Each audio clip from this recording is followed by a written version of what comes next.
আসসালামু আলাইকুম প্রিয় দেশবাসী, আশা করি আপনারা সবাই ভালো আছেন।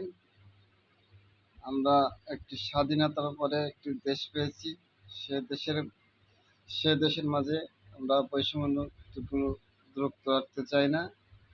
আমরা বাংলাদেশের অন্তর্বর্তী সরকার জনাব মোহাম্মদ ডক্টর ইউনূস সাহেবের কাছে আমরা একটা আইন চাই, ঘুষ মুক্ত দুর্নীতিমুক্ত বাংলাদেশ চাই। একটা আইন করুন, 1 টাকা ঘুষ দিলে 1,000 টাকা জরিমানা, 2 টাকা 1 টাকা ঘুষ দিলে 2,000 টাকা জরিমানা।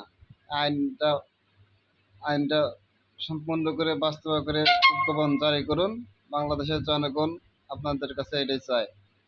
আপনারা দেশের জন্য কিছু করুন, দেশের মানুষকে সুখী রাখার জন্য আপনারা যেটা পরিকল্পনা করবেন সেটাই দেশের মানুষ আপনাদের সাথে একমত গ্রহণ করবে।